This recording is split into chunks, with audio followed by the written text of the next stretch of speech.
تقریباً تمام محدثین کی یہی رائے ہے کہ بے نمازی مسلمان نہیں ہے،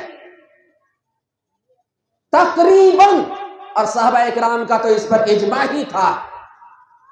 آئیے میں آپ کے سامنے چند دلائل پیش کر دیتا ہوں، لیکن گزارش یہ ہے آپ یہ نہ سمجھیں کہ میں کسی کو کافر بنانے کے لیے کھڑا ہوا، استغفر اللہ۔ میرا مقصد یہ ہے کہ آپ اللہ سے ڈریں، اور آپ جو کہہ رہے ہیں اور حسن ظن میں ہے کہ ہم نماز چھوڑ دیے تو ہمارا ایمان ٹھیک ٹھاک ہے، آپ اس پر غور کریں، سوچیں، نماز کے پابند بن جائیں، نماز سے قریب ہو، یہ مقصد ہے۔ سورہ روم سورہ نمبر 30 آیت نمبر 31 اللہ رب العالمین فرماتا ہے اقیموا الصلاۃ ولا تکونوا من المشرکین، لوگو نماز قائم کرو، ولا تکونوا من المشرکین، اور مشرکوں میں سے نہ ہو جاؤ۔ محمد بن جریر طبری اس آیت کی تفسیر کرتے ہوئے کہتے ہیں وَلَا تَكُونُوا مِنْ أَهْلِ الشِّرْكِ بِاللَّهِ بِتَضْعِيعِكُمْ فرائضَهُ، اللہ کے فرائض کو ضائع کر کے، برباد کر کے تم لوگ اللہ کے ساتھ شرک کرنے والوں میں سے نہ ہو جاؤ، یعنی مشرک نہ بن جاؤ۔ یہ محمد بن جریر طبری اپنی تفسیر میں اس آیت کی تفسیر لکھتے ہیں۔ کیوں؟ مشرک نماز نہیں پڑھتے، مومن مسلم نمازی ہوتے ہیں۔ نماز یہ کس کی علامت ہے؟ مومنوں کی علامت ہے۔ نماز سے فرق کیا جائے گا کہ یہ مسلمان ہے، یہ مومن ہے؟ اگر نماز نہیں تو آپ اس کو کافر مشرک کی علامتوں میں لے کر کے آپ کہہ سکتے ہیں، جیسا کہ نبی علیہ السلام کے زمانے میں ایسا ہوا کرتا تھا۔ میں وہ حدیث بعد میں پیش کرنے والا ہوں۔ سورہ توبہ سورہ نمبر 9 آیت نمبر 11 میں اللہ رب العالمین فرماتا ہے یہودیوں اور مشرکوں کا تذکرہ کرتے ہوئے اور اسلام کے ساتھ ان کی دشمنی کو بیان کرتے ہوئے فَإِن تَابُوا وَأَقَامُوا الصَّلَاةَ فَإِخْوَانُكُمْ فِي الدِّينِ فَإِن تَابُوا وَأَقَامُوا الصَّلَاةَ وَآتَاوُا الزَّكَاةَ فَإِخْوَانُكُمْ فِي الدِّينِ، کہ یہ یہودی، یہ مشرکین اگر توبہ کر لے، یعنی جو کر رہے ہیں نا، اسلام کے ساتھ مسلمانوں کے ساتھ دشمنی کر رہے ہیں، اسے توبہ کر لے اور پھر نماز قائم کرنے لگے اور زکوٰۃ ادا کرنے لگے تو تمہارے دینی بھائی ہیں، وہ تب جا کر وہ تمہارے دینی بھائی ہیں، ورنہ نہیں۔ صرف توبہ کرنا کافی نہیں ہے، دینی بھائی ہونے کے لیے، مومن ہونے کے لیے، مسلمان بننے کے لیے نماز کی پابندی کرنا، زکوٰۃ ادا کرنا ضروری ہے۔ بے نمازیوں کے بارے میں قرآن نے جہنم کی سزا سنائی ہے۔ قرآن میں یہ بیان کیا گیا کہ بے نمازی جہنمی ہے۔ سورۃ المدثر سورہ نمبر 74 آیت نمبر 42 سے لے کر کے 47 48 تک پڑھتے چلے جائیں۔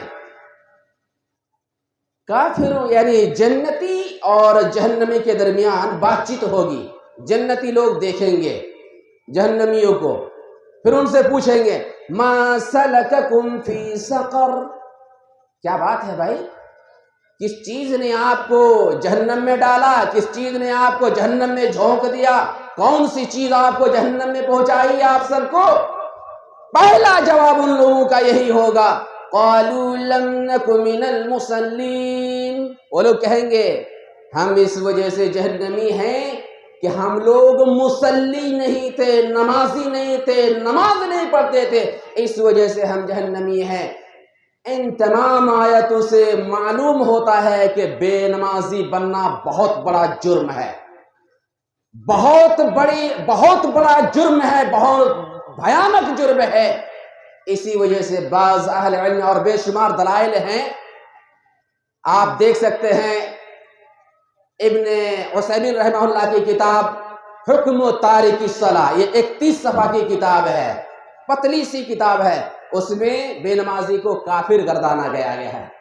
اسی طرح سے امام محمد بن نصر المروزی کی ایک کتاب ہے جو 2 جلدوں میں ہے، موٹی ضخیم کتاب ہے، اس میں بھی بے نمازی کو کافر گردانا گیا ہے۔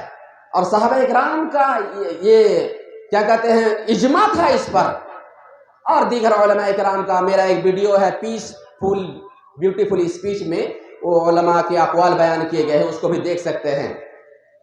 تو میرے بھائیوں، محمد علیہ السلام کی حدیث آپ کے سامنے ایک بیان کرنے جا رہا ہوں، بلکہ 2 حدیث بیان کرنے جا رہا ہوں۔ نسائی شریف کتاب الصلاۃ باب الحکم فی تارک الصلاۃ حدیث نمبر 464۔ حدیث کے راوی حیرت حدیث کے راوی میں بھول رہا ہوں، محدث البانی نے حدیث کو صحیح قرار دیا ہے۔ حدیث اس طرح سے ہے، ان العہد الذی بیننا وبینہم الصلاۃ فمن ترکہا فقد کفر۔ ہمارے اور ان کے درمیان، کون ان کے ہیں؟ منافقین۔ ہمارے اور ان کے درمیان جو عہد ہے وہ نماز کا ہے۔ فمن ترکہا فقد کفر، جس نے اسے چھوڑ دیا، یعنی فمن ترک الصلاۃ، جس نے نماز کو چھوڑ دیا وہ کافر ہو گیا۔ یہ محمد علیہ السلام نے فرمایا ہے۔ سوچئے، ہوشیار ہو جائیے اللہ کے بندو، کیا کر رہے ہیں آپ؟ نماز بھی چھوڑ رہے ہیں اور اپنے آپ کو پکا مسلمان سمجھ رہے ہیں۔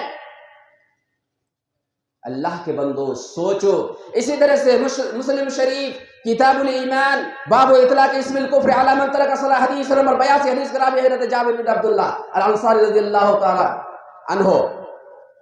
حدیث اس طرح سے ہے، ان بین الرجل وبین الشرک والکفر ترک الصلاۃ، کہ آدمی اور اس کے کفر و شرک کے درمیان ترک صلاۃ ہی ہے۔ ترک صلاۃ یعنی نماز ایک آر ہے، جیسے انسان نماز چھوڑ دیتا ہے کفر و شرک کی باؤنڈری میں چلا جاتا ہے، میدان میں چلا جاتا ہے۔ اللہ کے بندو سوچو اور نماز چھوڑنے سے باز آ جاؤ، نماز کے پابند بن جاؤ اللہ کے بندو۔ اس وجہ سے کہ بعض اہل علم کا یہ کہنا ہے کہ انسان کلمہ لا الہ الا اللہ، کلمہ شہادت پڑھنے کے بعد دائرہ اسلام میں آ جاتا ہے، مگر ہمیشہ اسلام میں نہیں رہتا اگر وہ نماز کا پابند نہیں رہتا، اور ان علماء اکرام کی دلیل یہی ہے۔